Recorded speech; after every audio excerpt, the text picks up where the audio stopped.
Somewhere in another room, most likely.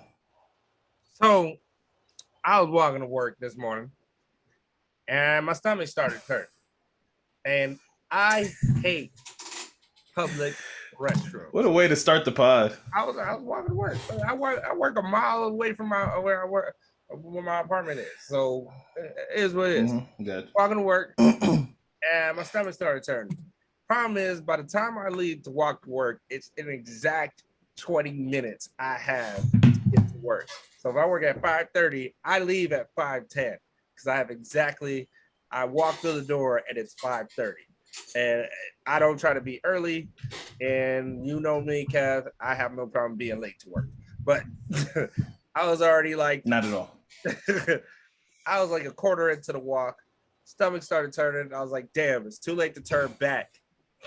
And I kept walking. I was like, I'm just going to power through. It's a short shift.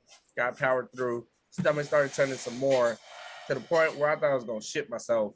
And I was like, damn, I'm going to have to use the restroom at work. We've all been here. Public restroom. So my question to y'all is, where or what is the worst experience of going to use the restroom? You had no choice. You had to take a shit. That's not even my worst, by the way. What was your worst? You answer. Anytime I have to use it's my worst, but that one's not my worst. Well, I guess I'll go first because oh wait, hold on, I gotta use it. So fucking... Look at the actor getting this shit off. Anyway,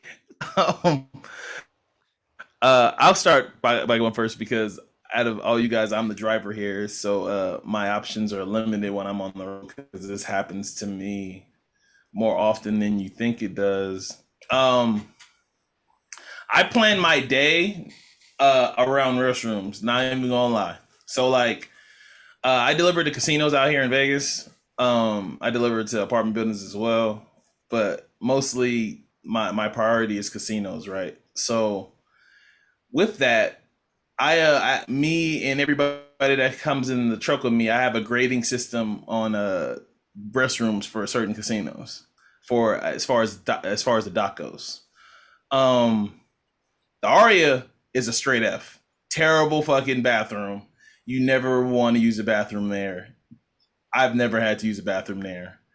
So I plan accordingly. So like, MGM has a pretty good one that's on the dock. Circus has a decent one on the dock, not too bad. It's kind of closed off. A lot of times it's dead. It's also doubles as a locker room for I guess their maintenance people, so that might take away some points. My point is that I deal with this. Jesse deals with this. He dealt with this yesterday. I deal with this shit all the time, and I have a grading system, and I don't use the bat restroom at public restrooms. If the restroom, like again, I got a grading system, so I do B's and up. If I gotta go, it's a B, and I'll plan it ahead. I'll be like, okay, well, I can do these 2 stops, and I can get to Circus and use their restroom, closed off, chill, or I can plan ahead and I can go to Resort World, which has a really good. Obviously, they just opened. They got a really good restroom for the dock and shit. So, go ahead, Dustin. So I had one bad experience. It was 2017. It was EDC. It was the last time they had it in June. Out here, it gets about like 110, 115 in a day in June. And these porta potties been festering for like 2 days. This is day 3, Sunday night. And it was probably the hottest day leading up to it. And we're in the middle of this set, and my stomach just kept turning and turning. And me, I'm just like everybody else. I have a public fear of bathrooms. I try to avoid it. I will. And when I had to go, it was, hey, man, you got 5 minutes. You better get your ass running. And I'm in the middle of the crowd. So I was like, okay, it's happening. So I ran. About the time I got there, opened the porta potty. You know that smell? It just hit. It hit, and I had to power through it. I took my mask that I was wearing at the time, covering my nose. I was pinching it, my nose. It was bad. Wait, this was during the pandemic? No, not during the pandemic. This is 2017. Oh, okay. I was about to say, I heard mask. And let me tell you, that was not the greatest experience ever. And anytime you got to do porta potties and like you have to, it's always bad. It's never, you never hear any good porta potty stories. Nah, they don't leave potpourri in porta potties. Yeah, shit. After I used it, man, I just felt so dirty after. Like I went home and took like 2 showers after the fest. I was like, I got to. Like that was gross. Also, during a fest, people are just disgusting. Yeah, like, pull out their most disgusting side of them. And I got a question for you, Dustin, but I'm gonna let Jarrell go. I don't really have like a bad one. I guess it's more so. I want. I do have it was actually at night. I drove to a place, a dark place. I would like to say. And I drove to a dark place and I really had to go and I couldn't find a fucking truck stop. And it was a place where I pulled in where it was like either I'm gonna die in here or something foul is going to happen inside this restroom. And so that was the worst place that I ever had to go. But it was literally like 3:00 in the morning and I was driving to a dark place. And I got a question real quick before Jesse gets says his. Have you ever have you ever went over a shorty's house and her bathroom wasn't clean and you felt weird? Or for me, or you've been over a shorty's house and you didn't want to go because you had some respect for her. I'm gonna say off rip, I've done that for a very, very long time. I remember I never wanted to take a shit in anywhere near my girl at the time for the longest. I have to be comfortable with you because we all got different bowels, man. And mine aren't great. Yeah, I wasn't eating too great back in the day. Shit, I just barely started eating good. Clearly, I'm not because that shit hit me when I'm walking to work. Yeah, but when you have to use her bathroom and you see that trash cans full of stuff. This sounds really sexist, but oh well, it's 4 men on the pod. What? Period stuff. You guys are developing. Yeah, see, that was him that said that. I didn't say that. Plan B box in the trash can. Oh, let me ask you a question. What do you? Whoa. So okay, that's different. That's different. You are like that's specific. Like, what do you? So basically, you telling me she had a box of cream pies in her cupboard? Man, look, whatever. I was gonna ask the question. I guess you answered it. What do you consider like specifically dirty? Because I know some girls, they just have so much shit and they have nowhere to like put it in the bathroom. So it's like clutter versus dirty. Where it's like I'm like whatever, you get used to that. But we seen the meme where a girl hops. I think Dizzy did it. Where when a girl hops into her car and she throws like 4 things into the passenger seat. She goes literally go like this. All girls passenger seats are, if a girl is single, her passenger seat is full of shit. That's 100%. If she's single, doing all that stuff inside her passenger seat is just full of a whole bunch of stuff. Is she working? And you gotta work early in the morning. You put all that shit in the car. You start doing that shit on your way to work. Starbucks cups all in the back. Way to work.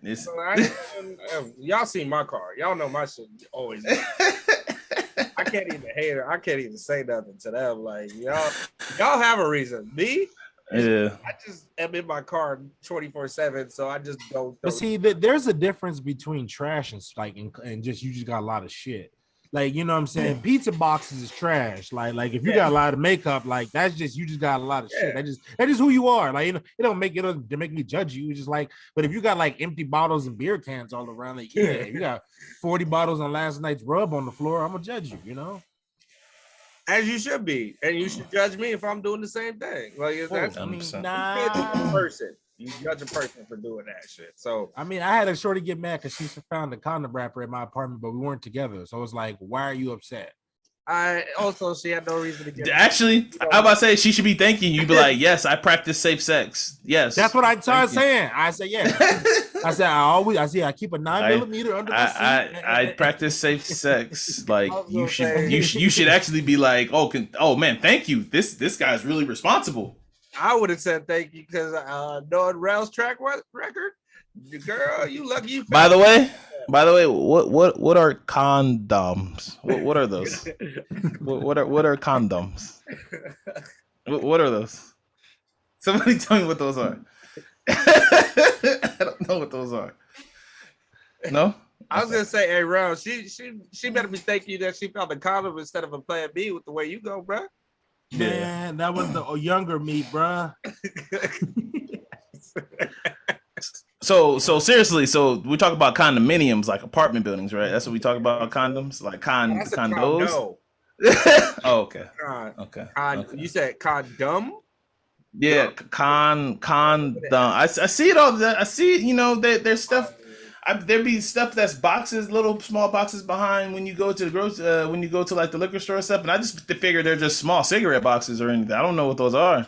I thought there was toys for high schoolers. It's like, why are they giving people little balloons? What the hell is this?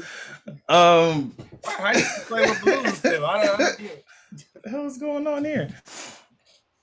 But Dustin, my question to you is, speaking of disgusting stuff, why do white old men like to walk barefoot? I can never understand that. Trust me. I that's the same thing. I'm like, why? Like, why? I mean, but they be walking barefoot. I'm like, why are you walking barefoot in the locker room? Bro, that's nasty. That's nasty. Hey, I didn't want to be the guy to ask. Hey, it's skipping a generation. Once they die, I think that dies with them. Speaking of, I don't want Dustin to just be the white guy to take all the white answer from white America. But in the last couple months, man, all this stuff that's been coming about white people not showering. I was setting them up. What are you talking about? Oh, you didn't hear about Ashton Kutcher and Mila Kunis and how they don't shower every day? Yeah. What? No. Jake Gyllenhaal just said he don't shower. Jake Gyllenhaal. There's a whole they've been coming out of the woodwork, and I just been like, couple of months they've been saying it, but they've been dropping hits for a long time. That's nasty.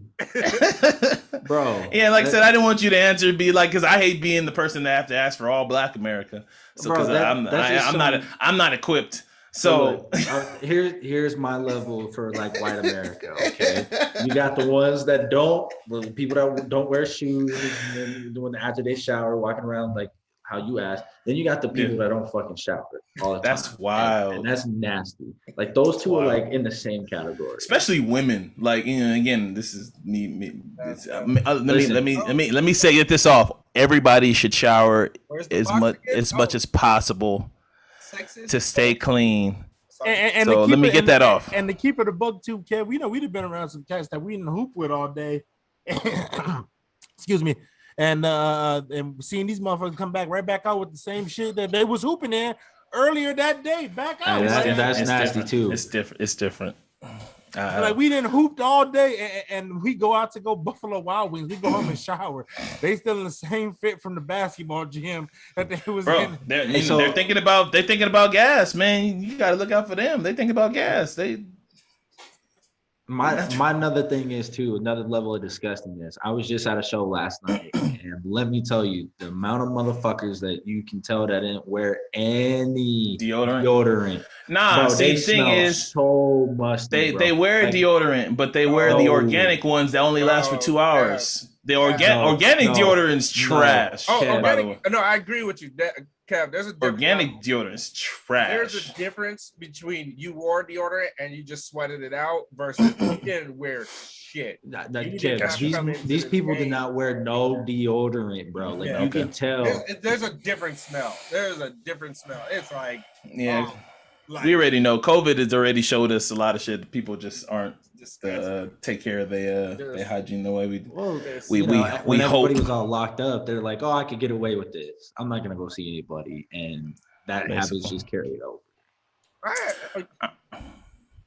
Never mind. I don't want to go deep on that.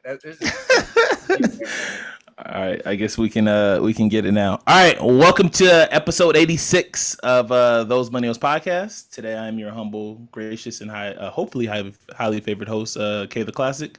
I'm here with my nearest and dearest, my boys in real life. Jesse's here. What's up, Jess? Clean shave, Jess. Yeah, looking spiffy. Back to baby face. For the YouTube people, Jesse's looking mighty clean, mighty fine. Rail's here. What's going on, Rail? Yankee Rail's here. Gucci, man. What's going on, brother? Everything good? Hey, side note, Jesse, we were the ones that turned around the Yankee season. I just want to put that in there. Hey, bro. God.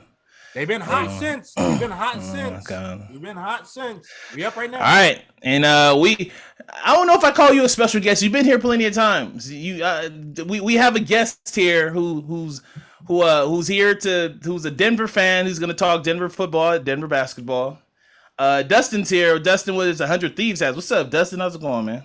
Welcome back. Nothing much. It's good to be back. Would you just call me just like a reoccurring guest? Reoccurring. Here to answer all questions for white people. You gotta check out before the pod for that if you want to hear what we made him. We didn't make him, but he answered. He was gracious enough to ask some questions we had for White America, and he was gracious enough to answer for us. Dustin's here to promote his new pod. So Dustin, get your shit off. Promote your new pod, man. Congratulations. So last week on Wednesday was our first official pod. It's called Brews with the Homies. So there you go. Our Brews with the Homies is just pretty much us educating people on craft beer, talking about craft beer, just talking about things that get brought up while you're drinking beer. The goal is to kind of take that stigmatism away from craft beer is just IPAs, the hoppy shit. No, that's not about it. There's actually more into it. There's actually different levels of beer, different levels of everything. So we're trying to help people, get exposed to it. So when they go to these breweries and places, it's not intimidating. They don't order the wrong thing, because as soon as one person orders the wrong thing, they get a bad stigmatism for the whole community. So our goal is bring y'all along the journey of drinking craft beer, see what's new, what's not. Take some tips from people around the world, and hopefully getting some of the guys that actually brew some beer on there to talk about it. That's pretty fire. I'm actually a big craft fan. I can't say I subscribe, but I do follow your Instagram pages. But we do got a link. Grab a craft somewhere. But most definitely. And I low key need a podcast to work on too. While you. And here are my Jarrell's continuous campaign to leave those millennials when I was just about to give him alley-oop, because obviously I'm out of my element. Everybody knows me. I don't drink, but Jarrell drinks enough for me and him. So I'm sure Jarrell will most likely be on Dustin's podcast talking brew with him. So if you guys want to check Jarrell out, probably. He might just stay over there. You might just check Jarrell out on Dustin's podcast talking brews with him. He might not come back. I like the management over at Brews and Bros. I like the management. He may be a football player. You know how they lend the players over to another team. Yeah, look, man. Hey, man. Hey, look, and I'm not blocking anybody's blessings. If Real want to leave, fly bird fly. Or what's the fly eagle fly? That's what we'll talk about that, Kev. We'll talk about that Kev Buttons when we try to block. He about to leverage you to get more money out of a podcast. He's trying. The Oklahoma City leverages. That's saying there's just been an ongoing a creative struggle between me and management at those millennials, and I don't know who's management. And we just been ironing out. So I hope for the people, I just hope we don't affect it. We giving y'all a good show, but there's a creative struggle going on right now. If you want to take behind the curtain, so for those who checked out our live stream on it was on my account. It should have been on those millennials. But we talked to this with Real, you getting your own show. What else? You get your credit for your own show. It's not on the feed yet. When you gonna clear the runway for me? I'm not gonna do this. We're not gonna pull the curtain back, completely. We have a guest, y'all. Be courteous in front of guests. You sitting there airing out all the family drama, all the family laundry in front of a guest.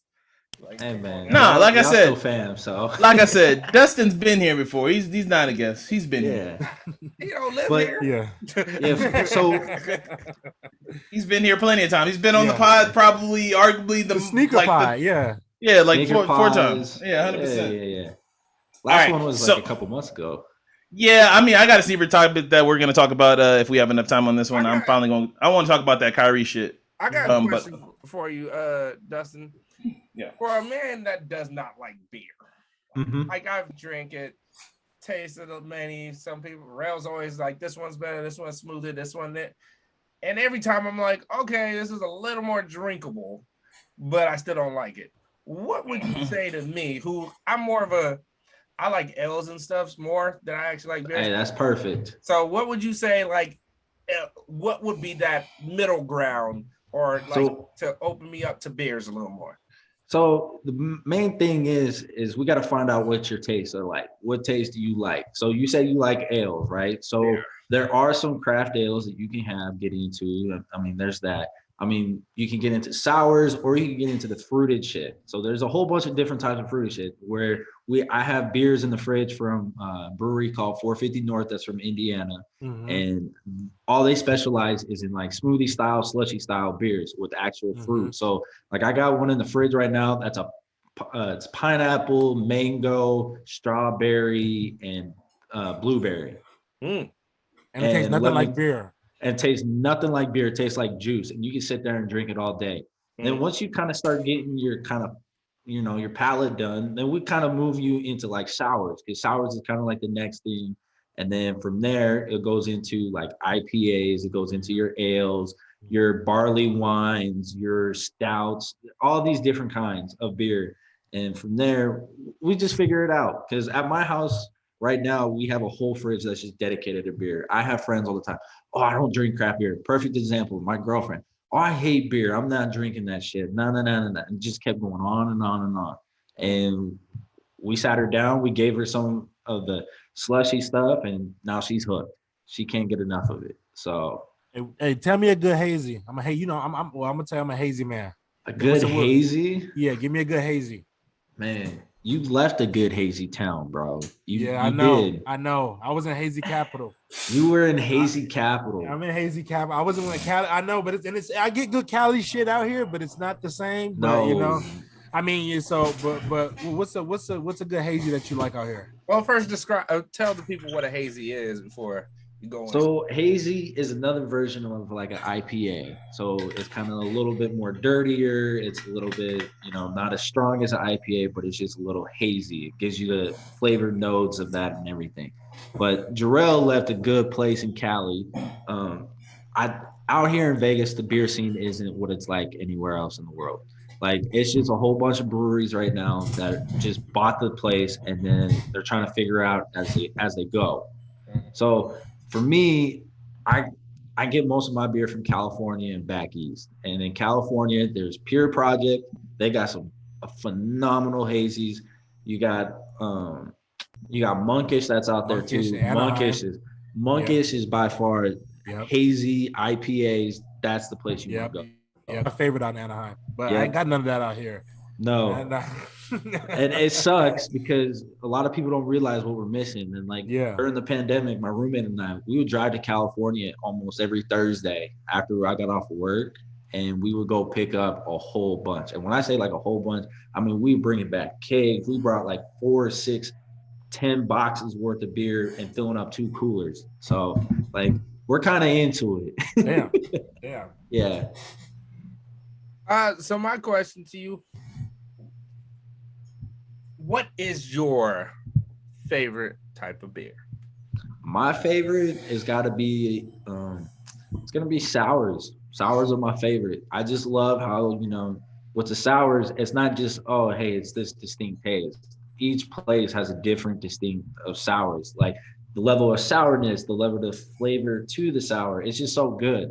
Like it's something that's good all year round. Because there's beers where you can only drink it during the winter and during the summer. Because other than that, like it's not as good for your. We talking pumpkin spice beer, like how pumpkin spice is always. Like they pumpkin spice everything in the fall. Hey, Cal, don't bring up pumpkin spice right now. Like Oktoberfest beers, my bad, beer. My bad, G. So and also like what was another beer that the porters? I like peanut butter porters. Yes. So like a lot of people like to drink IPAs, sours, West Coast, all that during the summer because it's refreshing during the summer.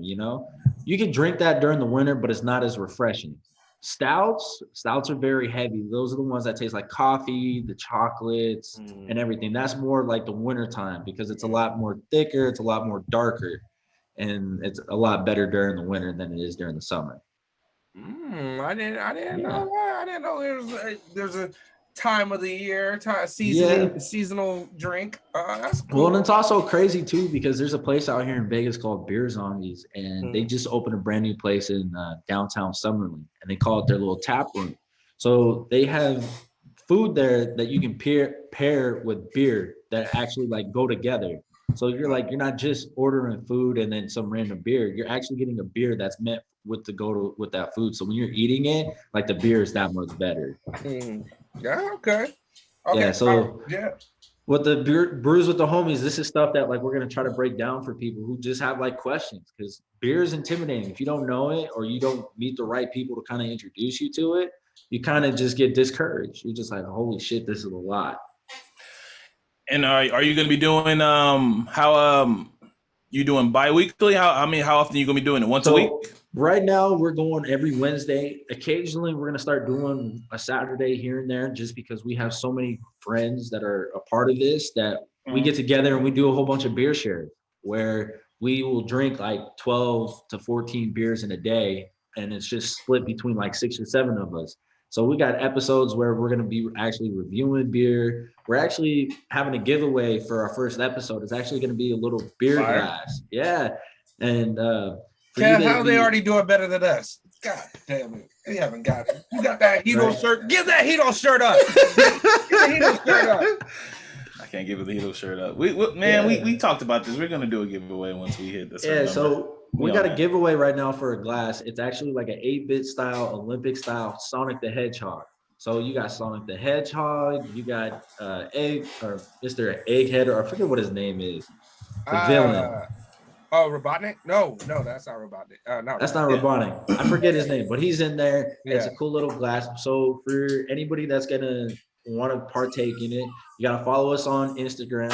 Our Instagram handle is Brews WTH.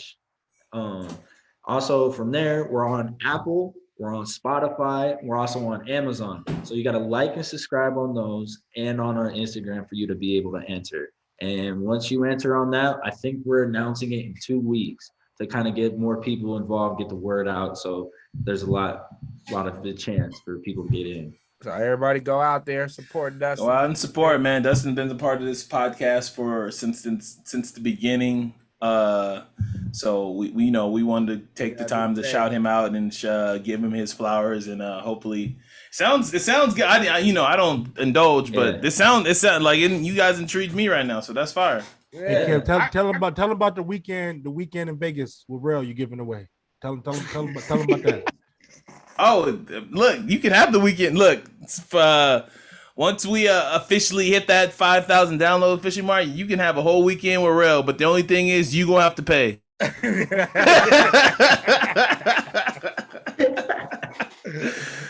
You spend a whole weekend with Jarrell in Las Vegas. Gotta pay for everything. But you gotta pay for everything. I got 2 more questions for you. My first question is there a beer you haven't tried, or has there been? Where's a place you're looking forward to as on your list of places to see? And it's just so many. You name the state, there's over like 50 breweries in the state. Like, of course, like my favorites in California, like I've been to most of them. There's I still haven't been to Monkish there personally. There's a couple breweries back east, like Evil Twin in New York, and they put out let me tell you, they put out some real fire shit. And then when I'm actually going in September to Ohio for a festival, and one of my favorite breweries about 2 hours away. So before we go, I'm trying to convince everybody to go down there so we can go check it out. But there's just so many that's out there that it's hard to narrow down. You got your bucket list ones, but for beer wise, I feel like I've had a lot. And so like I got to kind of look at it and see what I haven't had. Because like I said, my fridge in here, we rotate our stock in here pretty bad, like pretty fast. It's a good problem and a bad problem. I don't know if we're alcoholics just yet, but how much this fridge is filled. I also want to tell the listeners, Dustin works with me. We work for the same company, and I see him, not so often, but every now and then I see him Dustin's money's different. He works in Yeezys. Oh, his money a little different. So you know, money a little different. He be in there. Look, man, in there with the Yeezys on. I'd be like, yo, like, hold on, y'all, money coming through.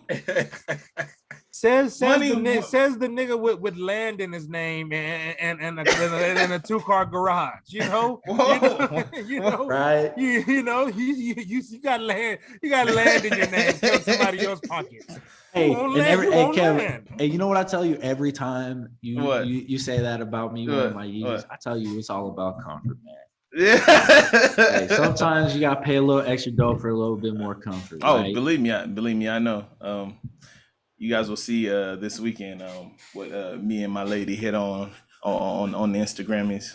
But put it on the page. It's gonna be on the page because this is one of the. Oh, you got one more question? Go ahead. My final last question is: what is the worst beer out there? I nominate worst. Ooh. So for me, I'm not a coffee guy. Ooh. I'm not a dark chocolate guy either. So stouts is my least favorite. But there's some that I will still drink. But out of everything, that's my least favorite is stouts. Rel, what's the worst beer out there? I would say, but I like stouts though. See, I like stouts and coffee shit too, because I love coffee. So I would say just anything super light. That's too light because I've had some terrible light ales that it just they're just not. You know what it is? You know, worst beer ever. Blue Moon. It's fucking trash. Really? I hate wheat beer. That wheat beer shit doesn't make sense. Yeah, so that's another thing too. A lot of people are starting to go against the wheat beer. The wheat beer it used to be in, but now it's just the flavors of it is just so like common with everybody else, and it's a lot heavier. Mm-hmm. So a lot of people are like, I'm gonna stick away from the wheat stuff. And quite frankly, we stayed away from the wheat stuff a lot too. So. Yeah, Blue Moon's trash. Fuck you, Blue Moon. Thanks a lot, Joe. We'll never get a Blue Moon sponsor. I already burned the bridge. Dustin, you didn't say that, so don't worry. So you might still get sponsored by Blue Moon on your pod, so don't even worry about that. Your sponsorship, you're still in the clear. All right, it's right here. Fuck you too, Corona. Thank you. Yeah, he meant coronavirus, Corona. All right, so we're gonna get on our documentary shit. We're gonna talk about Malice in the Palace documentary that dropped on Netflix last week, which was really good. But first, we're gonna hit on the series which we talked about. I think 2 pods ago. Hard Knocks finally started with the Cowboys. Episode 1. Episode 2. Episode 2 drops tonight. I didn't do it again. We're recording on a Tuesday. Okay, we're recording on a Sunday. It really don't matter anyways. You got a streaming service. It drops when you're ready to watch it. Basically. We're recording on a Sunday. So episode 1 starts. The first thing they show is Dak's injured foot. Hey, why did they have to play that video like 7 times in a row? And it's all like different angles, just like a little bit the inch this way. In our group chat, what was the first thing I said, bro? I was like, so they started Hard Knocks showing us the injury nobody wants to fucking see, and then he breaks it down, so they slow it down, and it's slow it down, yeah. I love how quarterbacks and players always say, well, I was just trying to tighten my shoe up tighter, so I can go out there and play. And then I didn't even realize that it was turned the opposite way. He's right. You watch him. The first thing he did was try to tie his shoe. He's tied. He's 100% true. Wasn't in front of him. But then he said that he tried to snap it back into place. Yeah. Mm-hmm. Yeah, and you see that in the video where he snaps it back into place. I'm like, bro, that's like the doctors tell you not to do after you do that. So there was a lot to take away from this, most, Dak and why can't I think of your running back's name off the top of my head? Zeke's relationship. Don't get me started on your owner's love for sausage McMuffins. He was he eating it with a fork? Is that what he was doing? McGriddle. Oh, it's a McGriddle. Oh, so that makes it better. Billionaire shit. It has syrup in it. You know. Hey, you see how much salt he put in that thing? But my biggest takeaway was I wanted a bike after watching that. I really wanted a fucking bike. I didn't want to get on the beach. I saw when they did their little bike sequence and they started playing the bike, I was like, man, I want a fucking bike. So we can go around the room. Let's start with our resident Cowboy fan. Yeah, we gotta start with Real. Real, what did you think of episode 1 of Hard Knocks? Did you like it? Did you love it? I do love your first round pick, linebacker though. I'm infatuated. I got a little man crush. Yeah, that wasn't enough. He kept telling me, that wasn't enough. I listen. I'm just happy to be a Cowboy fan for the first time in a long time. You know, so you can't say that because every year you say you're gonna win the title. The first time in a long time. What, since last year? Last year, Andy Dalton made me question if I like football, and so it's a year tradition. Week 1, Jarrell says, and I quote, "Kev, I think we're gonna win this year. I think this is the year." It's like, I'm gonna mark it on my fucking calendar. He's been doing this for like the past 8 years. Jerry Jones. Listen, Kev, but here's the thing, though. Here's the difference, though. This time, I really feel like this is the year. I really like this time. I'm saying, and I feel it now. Like at first, I would just say it just to say it. You know, I was just saying this because it was like Groundhog Day. This time, I'm saying it because there's feelings behind it. Like there's legit like. If first off, Jerry Jones, I need more Jerry on the screen. Drip Jerry. I need Jerry. I need the camera. We're not calling him that, but continue. No, he's the only one that's trying to. He's pushing that. Drip Jerry, he's pushing on that. We're not calling him that. That's what we're not calling him. The team is just loaded. We got a rookie, Boss Man Fat. He gonna be Boss Man Fat's a rapper who he drafted him second round. He sounds like a wrestler. He should be on the WrestleMania next week at SummerSlam. Well, Boss Man Fat's Kelvin Joseph. That's his rapper name. He got two albums already out.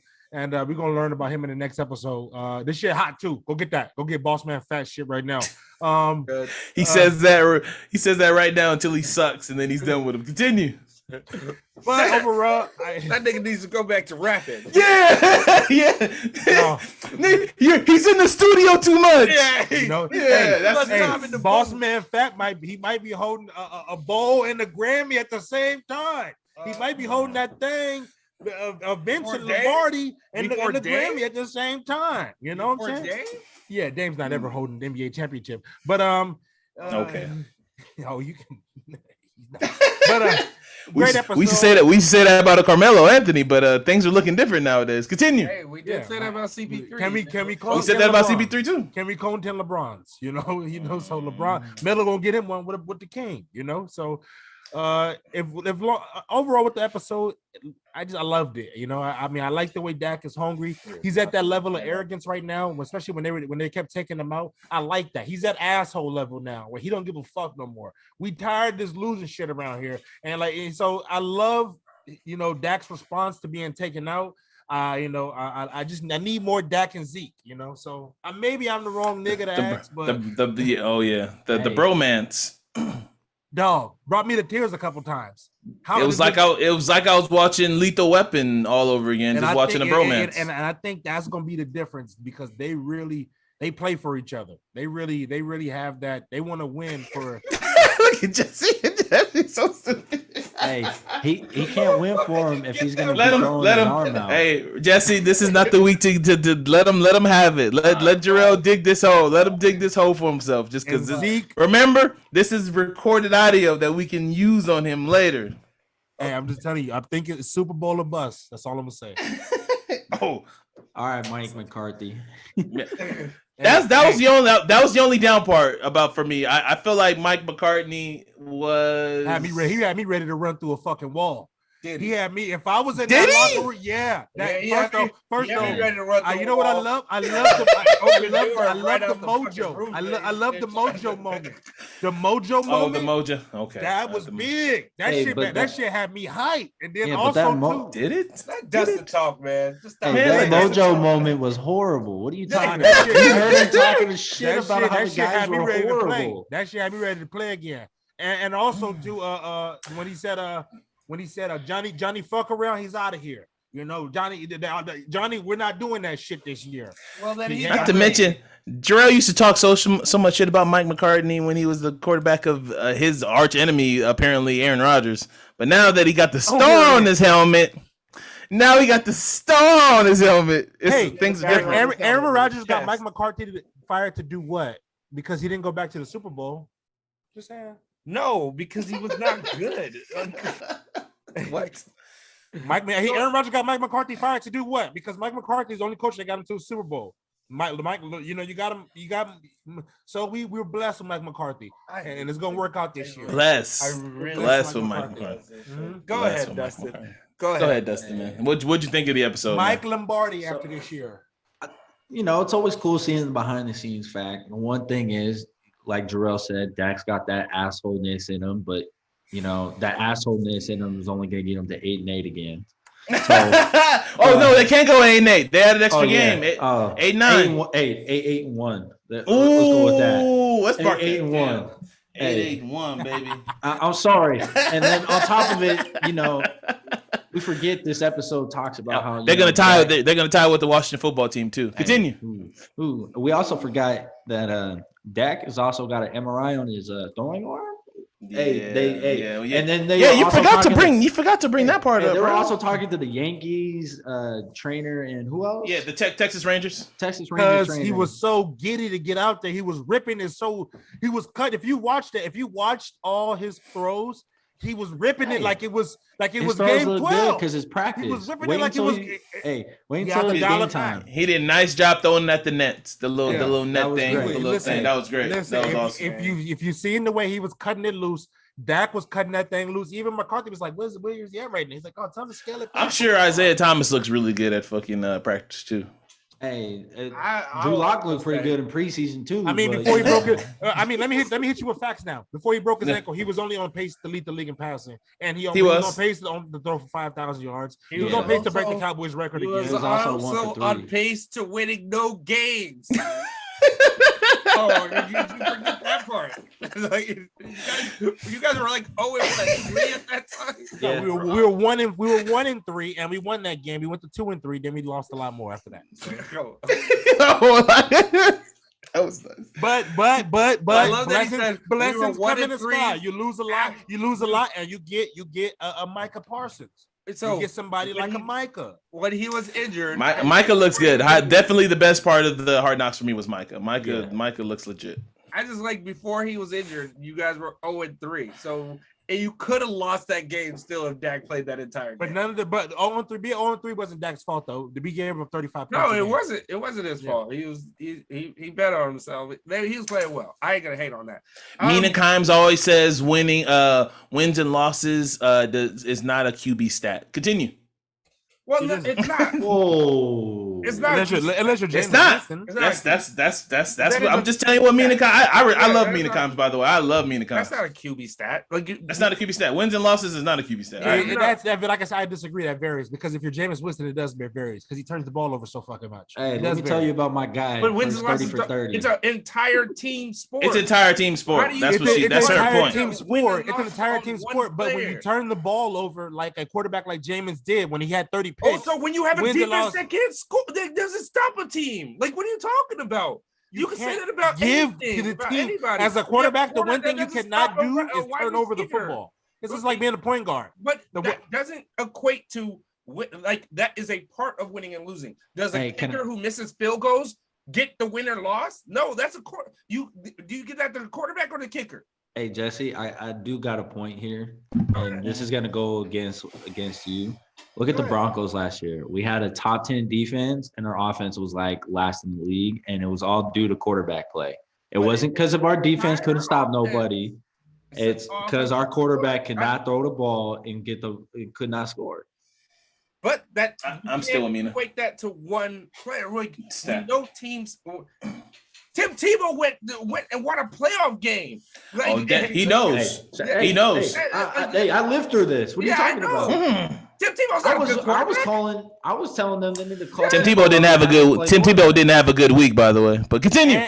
And Dustin, you lived through the real JC era with Jay Cutler. So wait. No, not the real. That's not the real JC. The real JC. Let me tell you the era that I lived through. Jason Campbell. All right. So I lived through Brian Greasy, Jake Plummer, Kyle Horton, Tim Tebow, Brock Osweiler.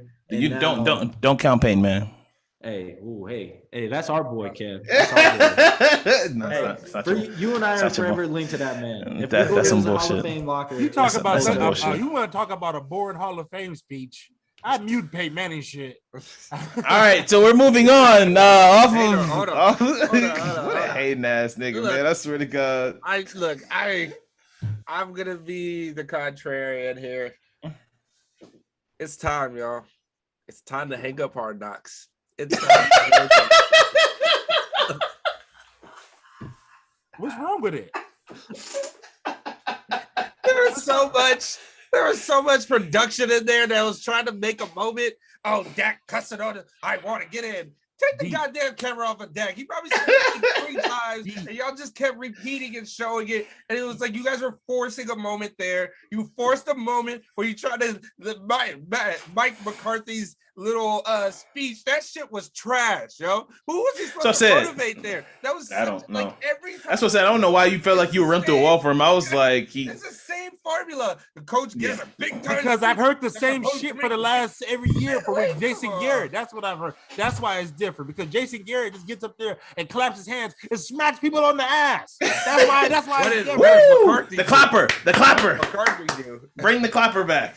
Like I said, the Mojo moment had me hyped.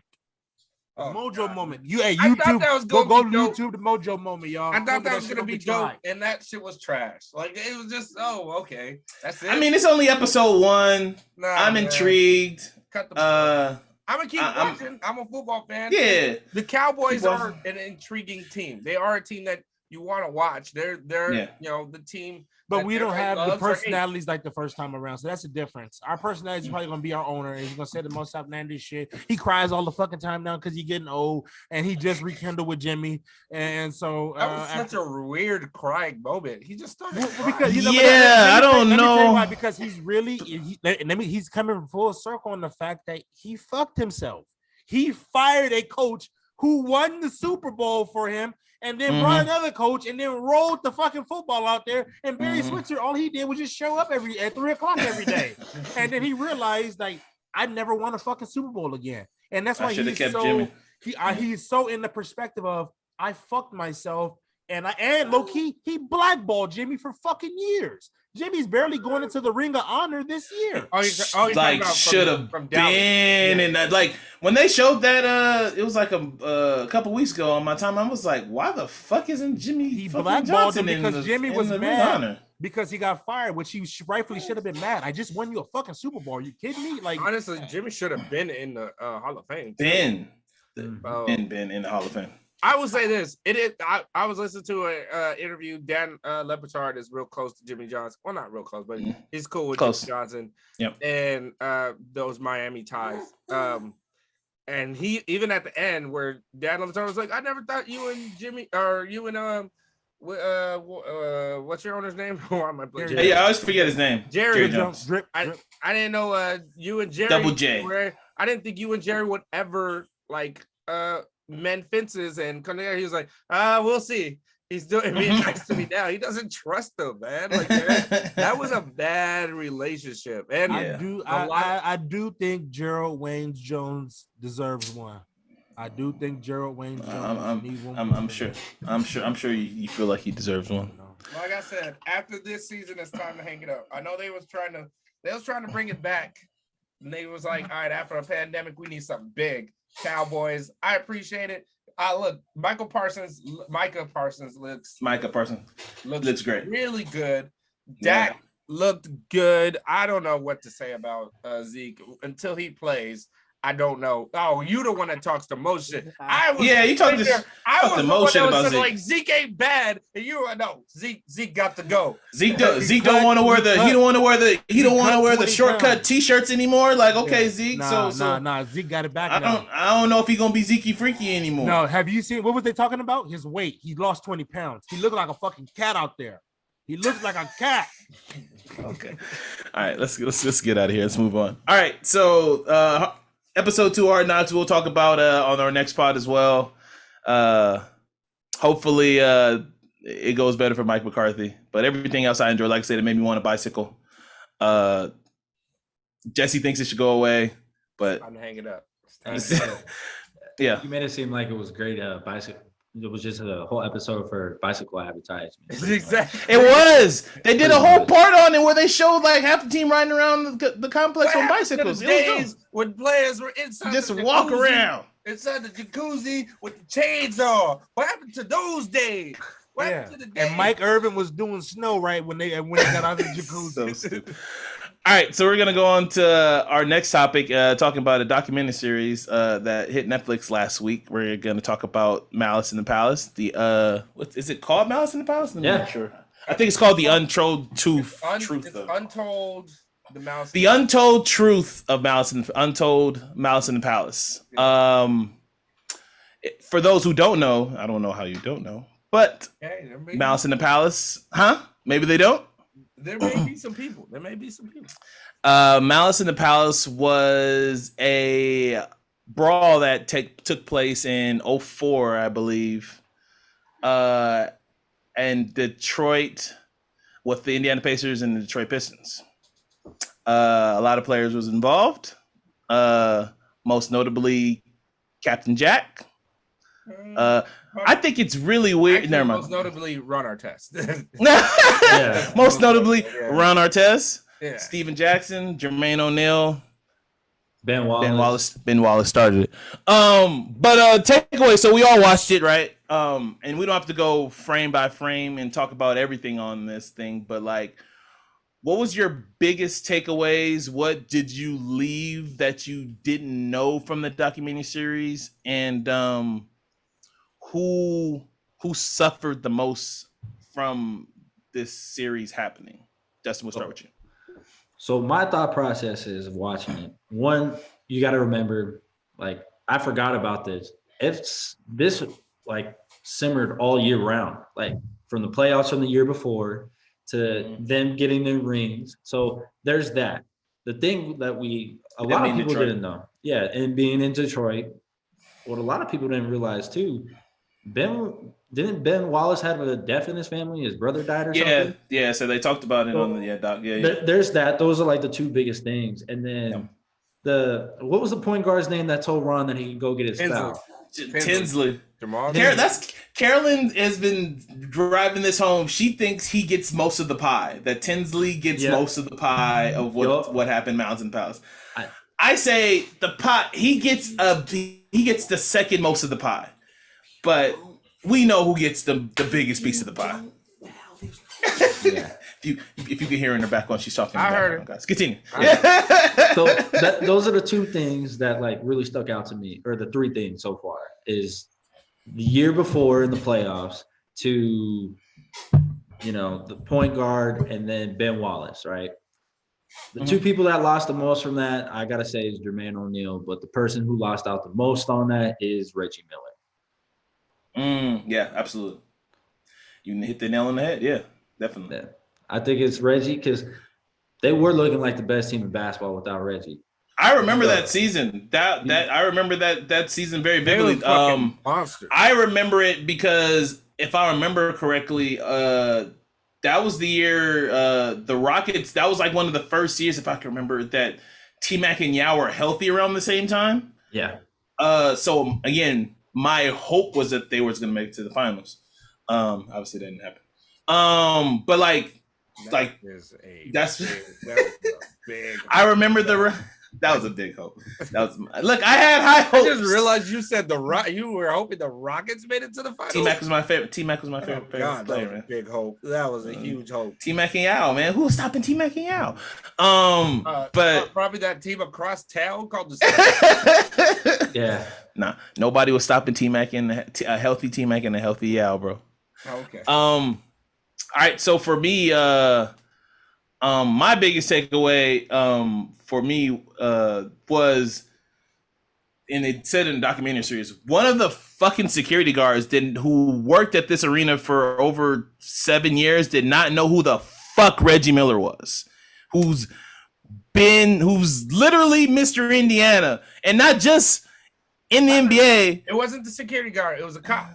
It was a cop. Yeah. It was a cop. Which makes it even worse. Like that makes. Which I guess it makes security because he was security. He's security, but he says like. But he's in a police uniform. He works. He obviously works with the police force, but he does multiple games. So he's not just a regular guy. He's at the arena all the time. Again, I know people don't pay attention to basketball, so like I'm not being oblivious like that. But like I imagine in a state as small as Indiana, I want to give him a pass. I want to give him a pass because Reggie, you don't know who Reggie Miller is, Jess? Hold on. It's not that he doesn't recognize who he is. It's when there's just so much commotion going on and you don't see a person in a jersey, you're kind of just going crazy. Like you just don't know. But with that being said, you should have, by the time Reggie Miller's sitting there telling you, I'm trying to take him to the back. This is almost as bad as the fan. It was one of those things where you didn't put together what was happening right in front of you. He's holding Ron Artest to cover him up and everything. So even if you didn't realize he was a player, he's probably a coach with the team. He probably is connected to the team in some way. So I try to give him a pass, but it's like first and foremost, you didn't recognize Reggie Miller. And I don't think Reggie Miller has a distinct face too. He doesn't look like, he's a black guy that looks like, when you see Reggie Miller, you know that's Reggie Miller. Like, don't nobody else look like him. I think he was actually lying. I don't think he didn't recognize. You think he lied? No, I don't think it's. What I'm saying is, I don't think he didn't recognize Reggie Miller. I think he wanted to pepper spray Ron Artest. Reggie Miller was standing. I think he came out with that pepper spray to pepper spray Ron Artest. And that's what I think happened. And Reggie Miller's like, stop. And so he put it in Reggie Miller's face. Reggie Miller's like, what are you doing? Like, you know what I'm saying? Like, you know what I think about too? Pepper spray a player. What a game for Reggie Miller to be hurt. Like, what would have happened? What do you think would have happened if Reggie Miller was healthy? Like, if he was on the court then? He wouldn't have been on the court, though. It was a blowout. It was a blowout. That's true. It was a blowout. Yeah. That's true. That's another thing, too. No, why were they still on the fucking court? There's a great question that Bomani asked Jermaine O'Neal when he was interviewing Jermaine O'Neal. He said, what does Rick Carlisle think of all this? And Jermaine O'Neal's like, what's crazy is as much as we talk all the time and we talk about everything, I never asked Rick Carlisle, why did you leave Ron Artest in the game and take me out? You would think Ron Artest is the first person you want to take out the game. Yeah. So it's like, what was your thinking when you kept Ron Artest in the game? Because nobody expect what to happen to happen. But Ron Artest already has that stigmatism attached to him. You take that guy out the game right away. You know what I'm saying? That I'm not putting any blame on Rick Carlisle. My thing is just like, what was the thinking process there? That's all I can say. Real, we haven't heard from you. Go ahead. I haven't watched the documentary yet. Okay. I have listened to a couple podcasts with Jermaine O'Neal on there talking. I do remember vividly, that. But so I'll speak on to what I heard from him in the podcast and what he spoke on. That I didn't know he resented Ron Artest so much after that. Like I didn't know that their relationship was affected so much. That's why it did surprise me. He's the only one that didn't win it. Like everybody else won and had success besides him. Like jail felonies. Like he already didn't get along with Ron Artest. I'm sorry, I shouldn't have called him jail felony. Jermaine O'Neal. No, he was nice on the court. That was a nice nickname when he was on the court because Yeah, you're so stupid. Yeah, but when you think about it, that's not a good. Yes, it's not a good. Like Jermaine O'Neal averaged 25 points in the season before, and like that's no small feat. Like he averaged 25 points it went downhill from him. And it went downhill from there. Like he's like obviously I remember him as a Blazers fan because we drafted him, and I remember him like the sparks were there. There was just no room in the lineup for us to play him. Right, they had Sheed, Wallace. They had there was no room. There was no room for us to play. So like, so I was like, why didn't you keep Jermaine O'Neal? It's like, what were we gonna play him? He's gonna play small forward. When you really look at teams, right? When you really look at teams, like, and you see the team they had, like from the Kings to the Blazers to the Pacers. And they didn't win one. It's like, how the fuck? They were 8 and everybody was 8-9 deep. You know, Bonzi Wells with that Portland team, like, and young, hungry ballers. Go ahead, Ralph. Go ahead. No, I mean overall, I just wanted that team. I remember like that was an ongoing thing because I remember like I don't know if it was the year before when Tayshaun Prince blocked Reggie Miller. Yeah, that was in Game 5. I remember that series, and like they always had a rivalry between each other, because they always were just too gritty. Like most of that time, that basketball was pretty ugly because nobody was scoring 100 points. They were the two best teams in the East for for a minute. Yeah. There was something that bothered me because you haven't watched it, real, but I think it was Reggie Miller who said it, or somebody said it. We're the best defensive and offensive teams in the Eastern Conference. I was like, at what point in time were the Pistons the best offensive team in the league? It was Reggie Miller that said that. He said that at the beginning. That two different NBAs right now, brother. We know what them scores was 80, 85 to 81. The Pistons were a best scoring team. No, they weren't.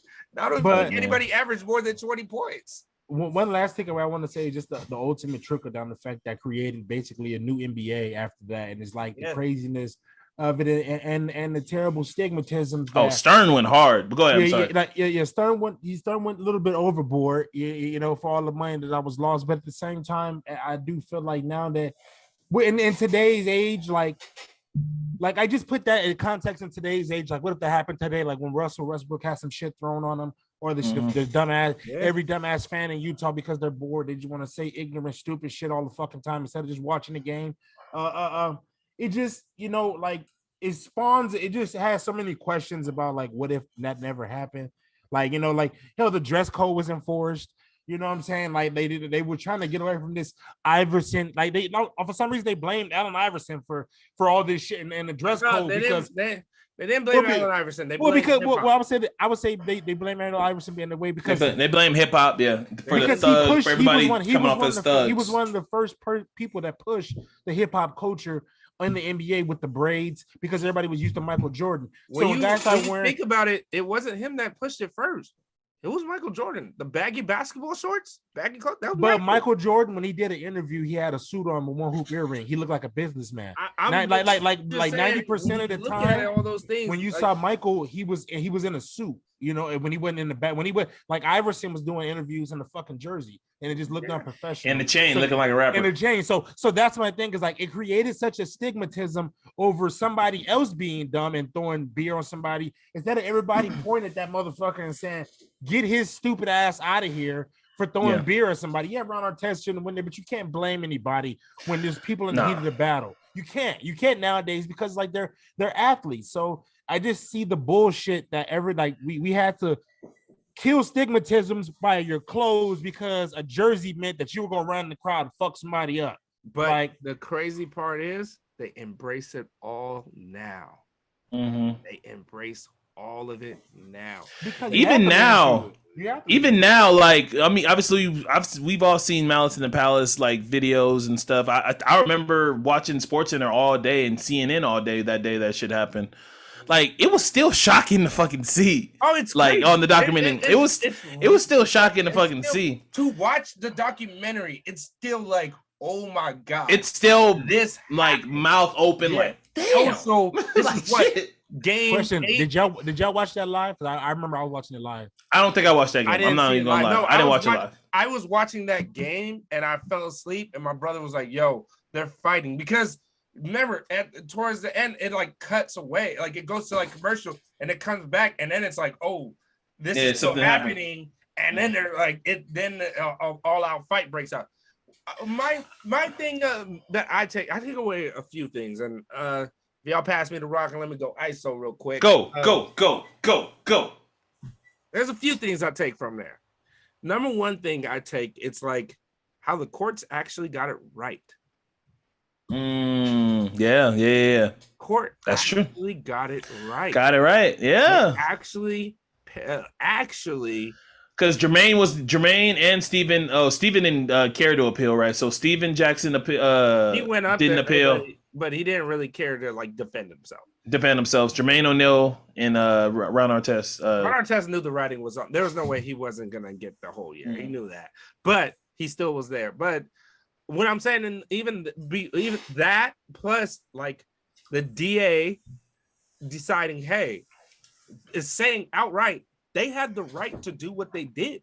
Ron Artest, Jermaine O'Neal, and Steven Jackson had every right to do what they did because it was all in defense. It was all in defense. You throw a cup on him, he gets the right to go, like all that stuff. He's like, I'm not condoning it, but in the especially the fan that walked on the fucking court and like damn near squared up with Ron Artest. Called it a sucker punch. Called it a that I wanted to fight that dude through the TV. I wanted to fight him. Called it a bitch move. I wanted to fight the new TV. If Jermaine O'Neal doesn't slip, that dude just wakes up. Dude, like his face is blown apart. Reggie Miller said, "I was watching that, and I swear." Thank God, Jermaine O'Neal slipped. Hey, the greatest miss of his career.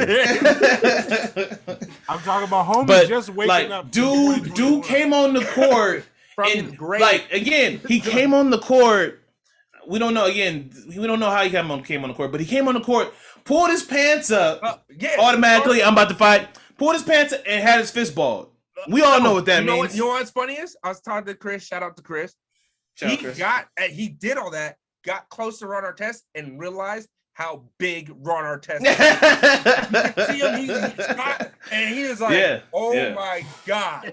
And Ron Artest but he pulled up his pants and balled his fist. Was like, I'm ready. You can tell he was like, as he got are you closer, dumb? Holy fuck, this guy's 6'7".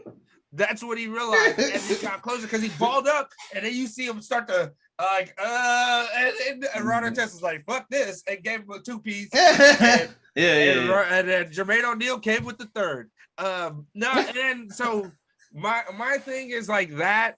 I was really taken aback from that. I thought all the players got like sued and fined, but the courts ruled it in their favor.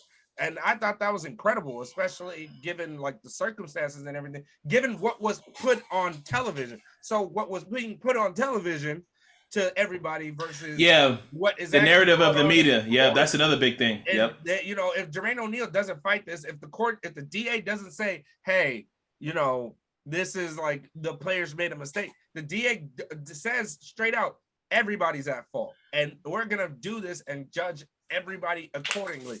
And it was great to see that. Another thing I took away from it was the Jamal Tinsley, like you said, that was crazy. Like, why would you do that? Like that one blew me away. There's a lot of he's just doing vet shit. Doing vet shit. No, you don't go and tell Ron Artest to go get a foul. You don't tell go get a hard foul. Go get a hard foul. No. It's game 8 in the season. No. You guys have, but this is the remember how we keep talking about teams, or I just brought up like how many great teams there are. That is the difference between a great team and a team that could be great. You don't sit there and bring a judge at the end of the game. You do that in the middle of the game. You do that at the beginning of the game. You do it when it's like, okay, but you guys let him beat their ass. Ron Artest was balling that game. They said it. And then you tell your best player that game to get a foul? No, you don't do that. That ain't smart. That's not smart. That's not a smart veteran move. Or you take Ron Artest out and you put somebody on the end of the bench to go get this motherfucker. As I like to call the Udonis Haslem. Exactly. Who got another contract, by the way. Shout out to UD. Keep getting them checks, boy. So that bothered me. Y'all think he got pictures of Pat Riley with a hook? Keep getting them checks, UD. That one was surprising. Also, just Ron Artest was like, to me, one of the first players, him, Royce White, kind of talked about like his anxiousness of trying to fly and stuff. Yeah. But Ron Artest was like, him being a Laker, I got to learn more about Ron Artest. So what he was saying, where he suffers from, was something like I kind of already knew that he was struggling from things, but it was one of those things where he explained it, and then you watch certain moments and you realize like, oh, yeah, like when he's talking about, hey, you're one of the guys, when they ask him, hey, you're one of the guys that turned your career around and everything, and now you're here from there, how do you feel? And you could see him go from excitement to sad, put his head down. And he says, when I'm down, I'm down. When I'm up, I'm up. Like, so he's like, there is no in between for me. And from what he suffers from. So it was like one of those things where you could actually start to see, like when you go through his career and everything he's done. Me and Chris were watching when he elbowed Harden, like, and he was like, he was so hyped. Oh my God. And he built something and he throws the elbow, and it's because he's so hyped. And it's like all of it. Maybe that's the reason why Harden flops, by the way. No, he was flopping before that. Continue. Sorry. I do have an argument that Harden saw him doing all that and went straight to bumped into him. But anyways, all those things start to make sense when you see it, and you know, it's not an excuse. And I love that Ron Artest is like, it's not an excuse because I could have made better choices. Like, you know what I mean? At the end of the day, I could have made better choices. But one person asked me, like, it's crazy because if Ron Artest had a coach like Bill Jackson at that time, when he's like, I just need time off and all that stuff, like he would have sent him to Vegas. You think that's what he needed? You think he needed the Dennis Rodman treatment? I'm not saying he needed to get sent to Vegas, but I think Phil Jackson takes a second to understand, and he did with Rodman. He takes a second and says, okay, well, you're not all the way focused. Go do what you got to do, or take 2 weeks. I'm giving you this amount of time. Get it out of your system is what Phil said. Yeah, get it out of your system and come back. I so think weird. That's so crazy. Wild. It's crazy to think about, but look, man, I say this all the time. You're asking guys to play 82 games and give your whole entire life to one thing. And then even when the season's over, you do workouts and all that stuff. Your whole life is surrounded about it. And it just makes you one-dimensional of a person when you're not. We think of them as one-dimensional, but they're not. And we're learning that they're not. But it's like one of those things where I'm like, to see all of that, I'm not saying he should have got the full Rodman treatment. Obviously, Rodman's won championships, so he gets that treatment because of that. But it's one of those things where it's like, if there was a team, like Jermaine O'Neal kept saying it in the Bomani interview, he's like, if I knew and understand this, I know, hey, if Jamal Tinsley says, go get your foul, I look at Jamal like, no. You know what I'm saying? Like, don't do that. When he's getting hyped up, I know when he's sitting there or he's getting pushed by Ben Wallace, I pull him out of there and just say, go to the bat. You know what I mean? Like, you learn things, and he's like, it's crazy that it's so important today that we are learning so much more about it today. And he's like, it sucks that I didn't know, because all I thought it was shenanigans. I thought he was just being a fool, being selfish, being somebody that was a disruptor. And it's easy to view it that way because him coming in, he was viewed that way.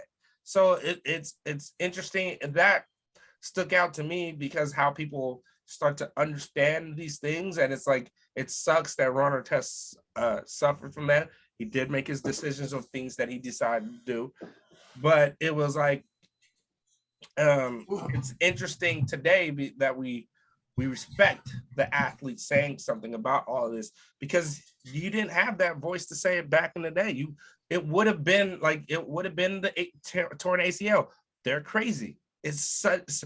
Dave Chappelle said, when people do not understand something, they call it crazy.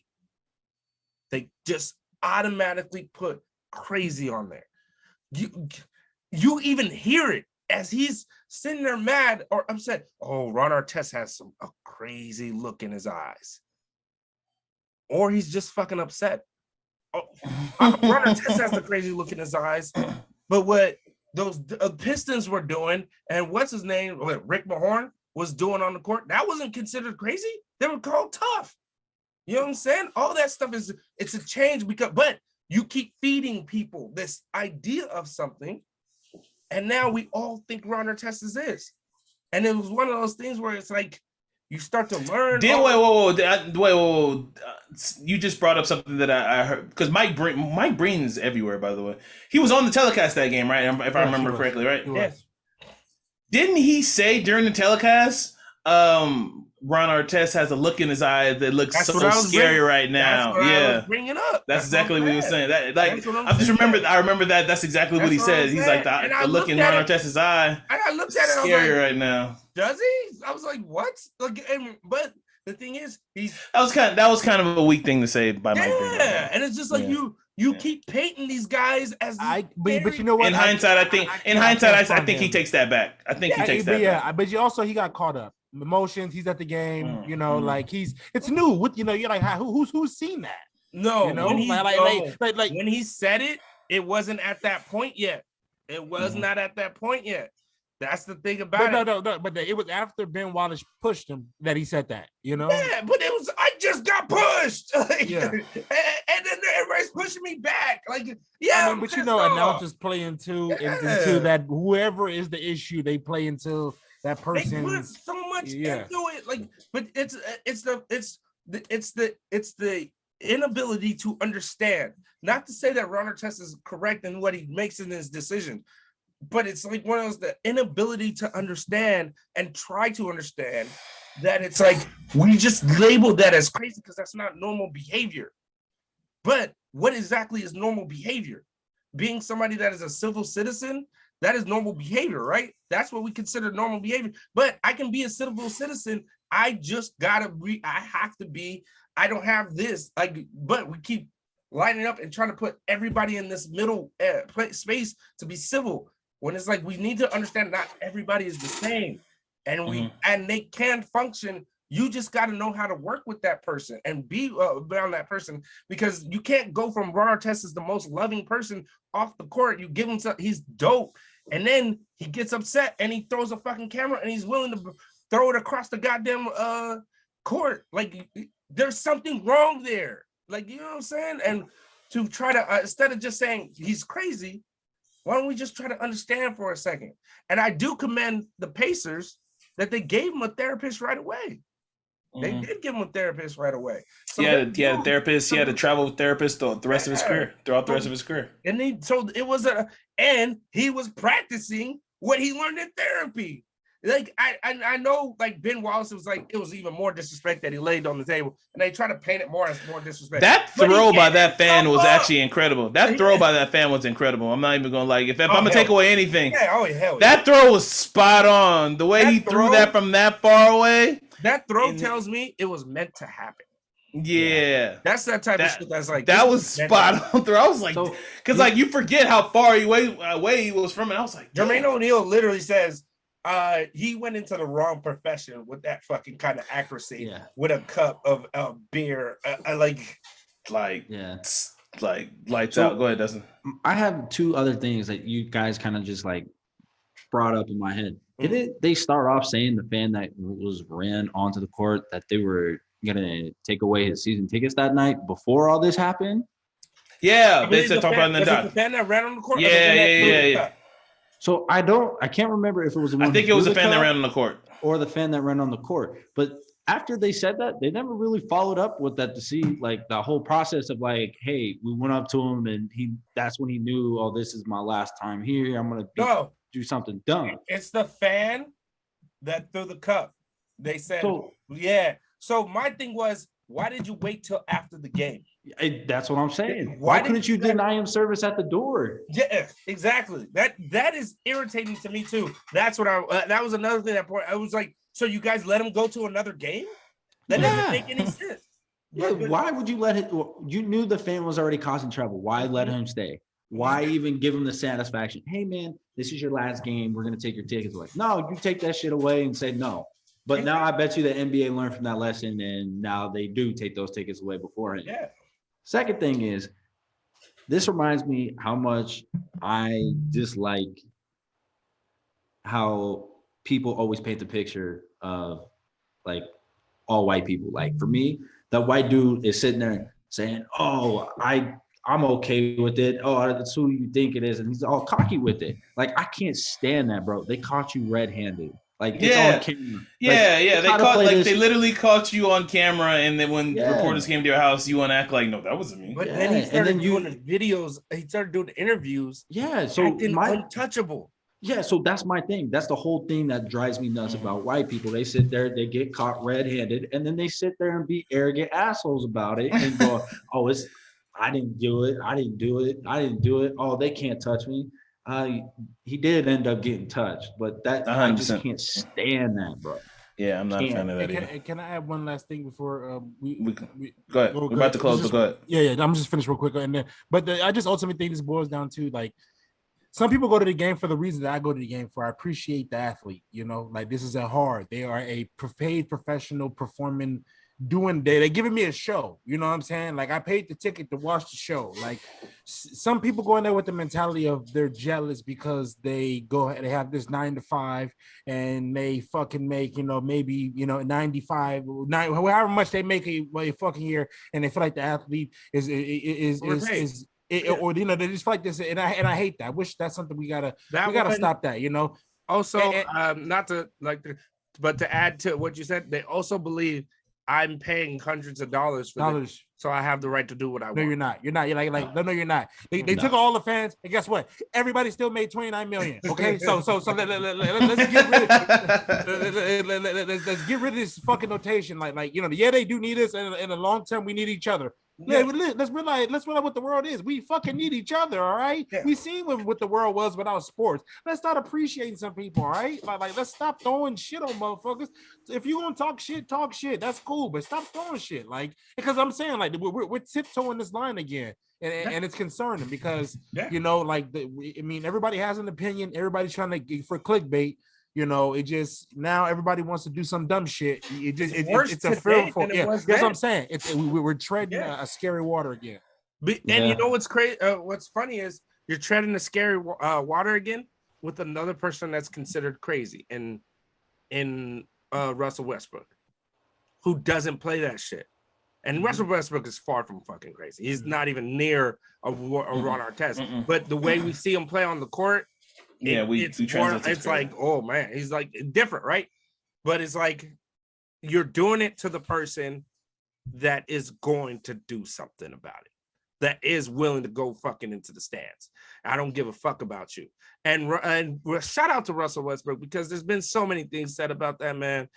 And from media all the way to what fans say, and he's like, throw that person said something about me. And he's lucky that he's able to have a calm mindset and get a person thrown out versus going to not doing what's his name some Maxiell on the Houston Rockets, where he walked up to the fan.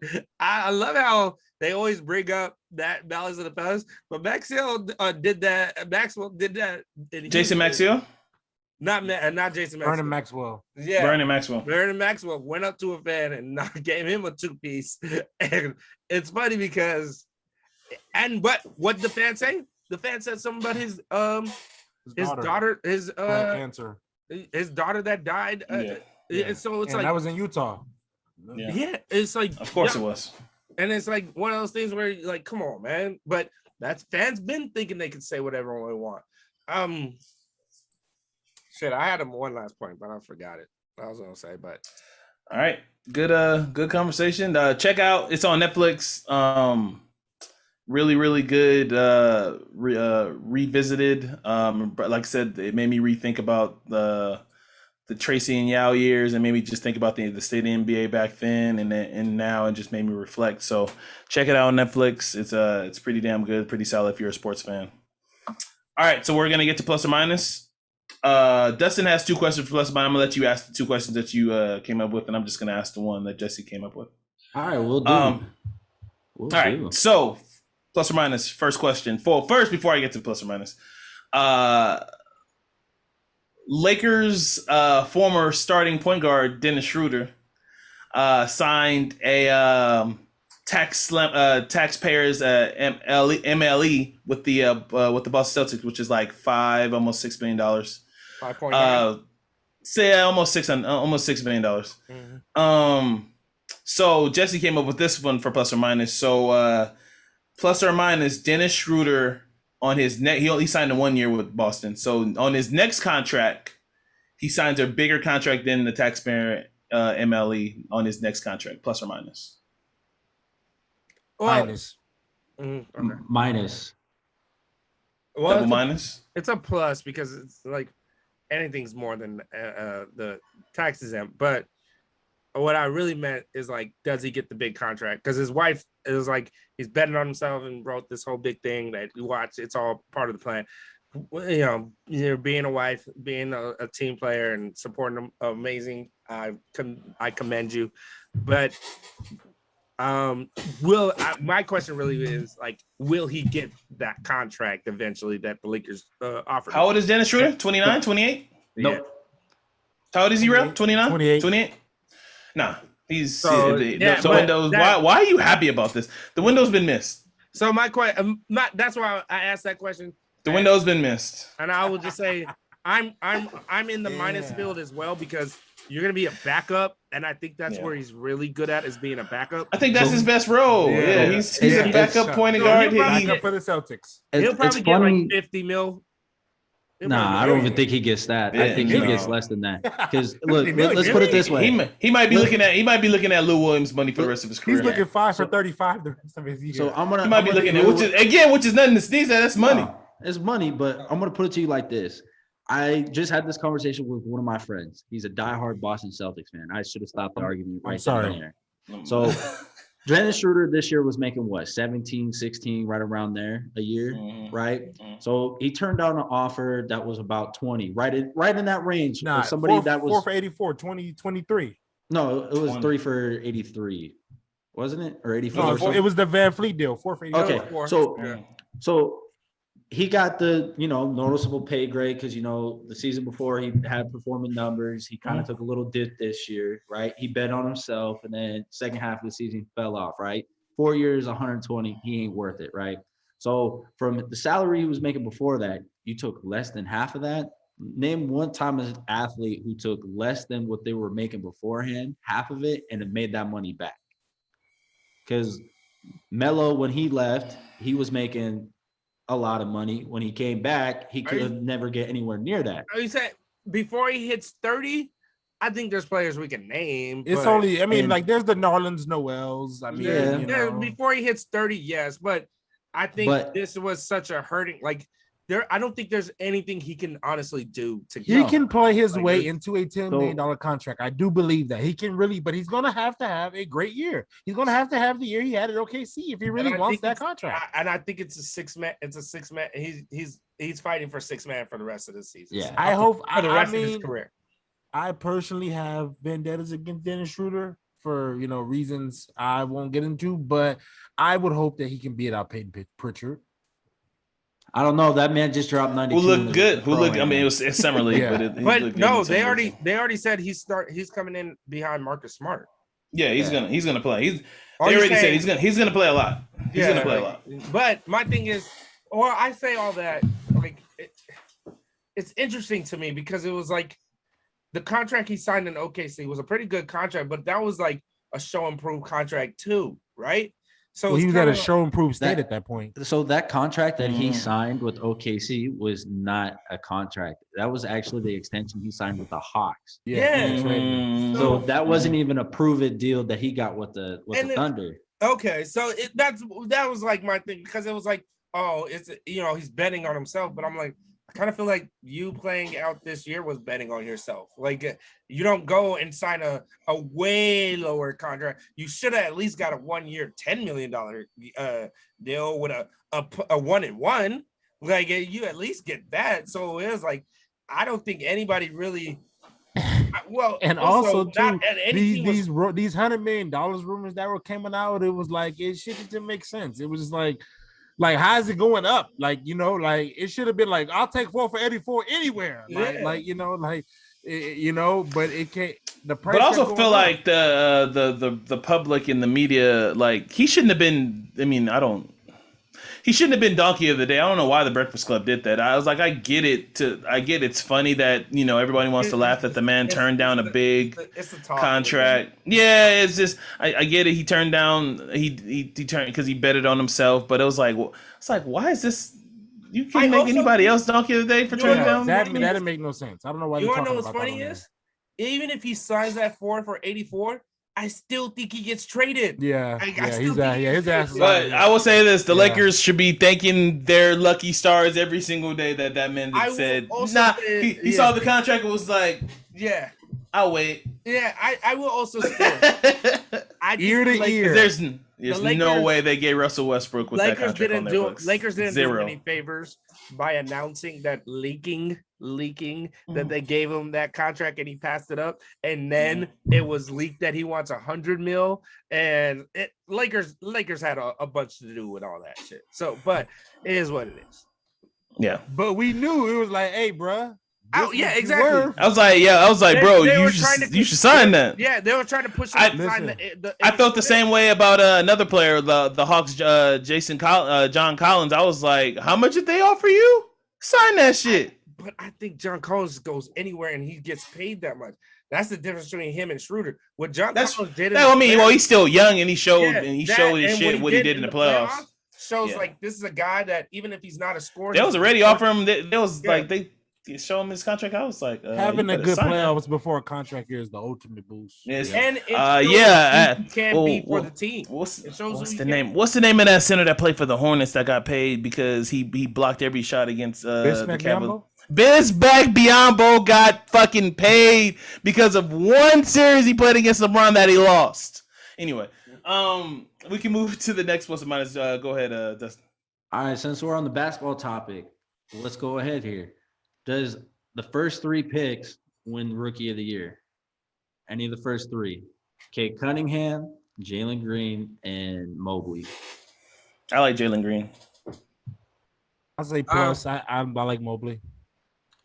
I like Cade, man. I like Cade. Yeah, we're split. Write it down. Write it down, Kim. Write it down. Oh, wow. It's weird. Cade's 18 and a vegan already. Like, he's already really mature. I'm not surprised about that. A lot of kids are, from what I've watched in Summer League so far, out of those 3, I think it's going to be Jalen Green. Yeah? Okay. Yeah. He's going to score easy, but he's in Houston, so nobody is. Cade is the one on the Rockets, right? No, Cade is the one on the Pistons. Pistons. Wait, who's on the Rockets? Jalen Green. Oh, Jalen Green. That's the one I picked. Yeah. Oh, yeah. Jalen Green. Yeah. My bad. As you can see, I did not pay attention to any of the NBA draft. Yeah, no, it's all good. Also, none of the NFL draft either. So when I found out about Micah Parsons, I was like, oh, they got Micah? Cool. Well, also, Micah. You said Mobley? Yeah. Mobley. Yeah. Mobley. Yeah, Mobley. So, kind of on the same topic. Last time there was a Mobley, he let me down. Whoa, you watch your fucking mouth about Cuts. Shout out to the cat. Cuts was in his bag always. All right, last one. So this one is kind of in the same topic, but for the NFL. Does an NFL quarterback win Rookie of the Year? I say minus no. Really? I think it's gonna be Kyle Pitts. Pitts, because I don't think we've ever seen a tight end like Kyle Pitts before. He's Calvin Johnson, Greg Kittle, George Kittle, and Travis Kelce all rolled into one. Who's throwing in the ball? Matty Ice, but it's easy. Oh, okay. But Matt slings that thing. Matt slings it, but it's mostly garbage time. Like that's why they were like, we don't need Julio. Say they was gonna win. We were good. So I think it's gonna be. I think it's gonna be Kyle Pitts because I don't think any other quarterbacks are gonna do good enough to win the Rookie deal. Who, Kev? You say minus? I said minus. It's a plus automatic to me. It's like right now. It's what we have 4 rookie quarterbacks. Yeah, it's their Rookie of the Year to lose. It's like MVP. Yeah, that's true. It's like MVP. I mean, so out of the quarterbacks so far, I mean, we got Trevor Lawrence at Jacksonville, right? Mm-hmm. Yeah. We got Trey Lance at the 49ers. We don't know who's starting over there.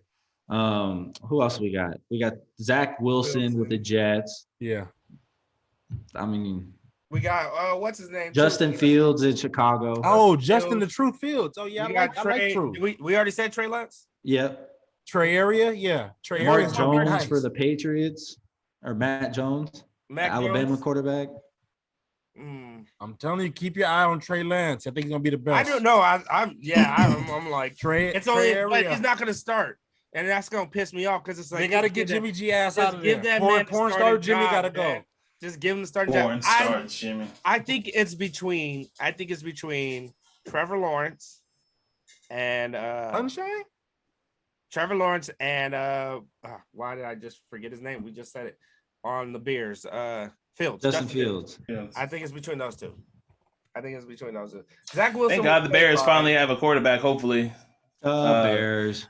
Hopefully, because we saw what other one when they felt like they had a quarterback. We saw that when they loved him for a long time until we saw the writings on the wall that he wasn't. Yeah, he wasn't that guy. Yeah, he wasn't that guy. No, I will also say this I still think it's between those two, but it depends when Trey Lance gets the starting job. As Trey Lance gets the starting job within the first 4 games, he becomes rookie of the year instantly because that offense and that defense, they're going to be winning. They're going to be winning, man. Like, I know the Bears got a good enough offense, but they have a great – I don't know if the Bears have a great defense. Right? What do you think? What do you mean they have an elite defense? Their offense is dog shit. It's been dog shit for years. No, well, they got playmakers on offense, but they have one playmaker offense. They never had a quarterback, and they have no tight ends or running backs. This is why I say I don't know if they have a great defense. I know they have great players, but it's like that defense always has. No, I think you're underplaying Khalil Mack. Like he fucks up a lot of shit. So this is what I was about to say. Khalil Mack is amazing in the first quarter. No. And then when you need him to make a play at the end of the game, don't do that. They look a little tired. They look a little run down. They keep the team in the game. I'm just saying, are they a great elite defense? It's the Aaron Donald effect. He doesn't get everything that he does don't show up because he sees double teams all day. He does.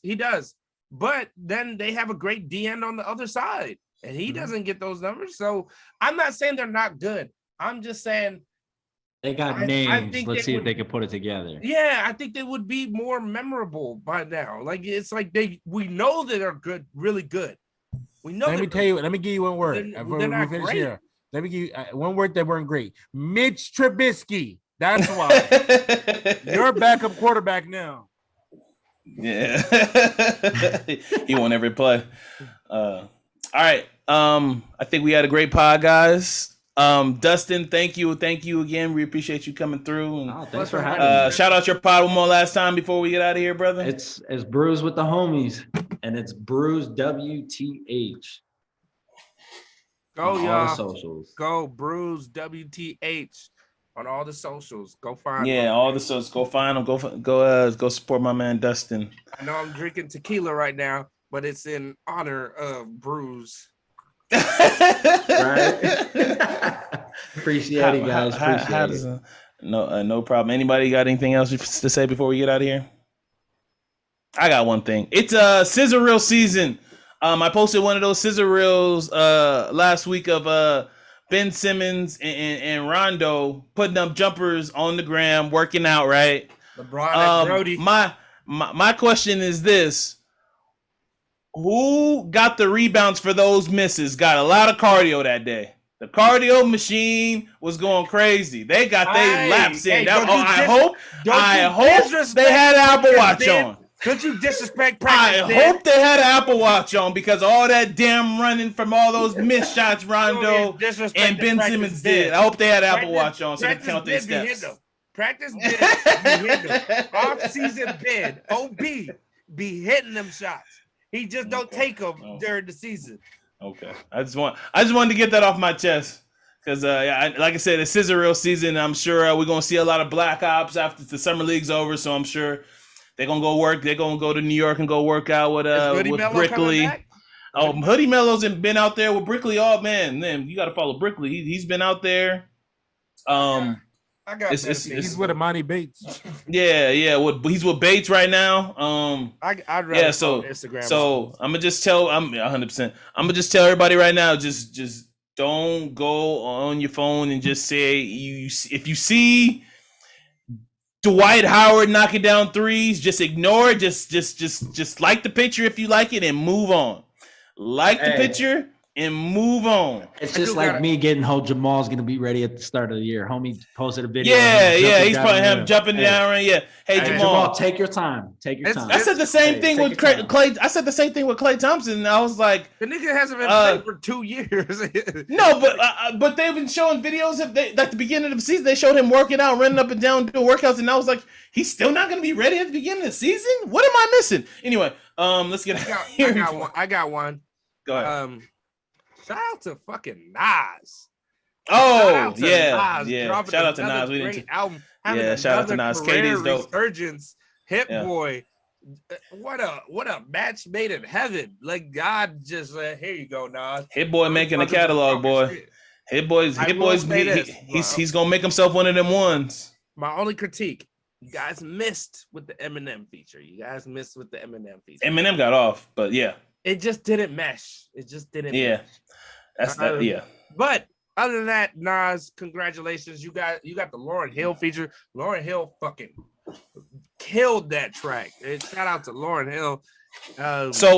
Wale too. That track Down South. I don't know if it's called Down South, but that shit go hard too.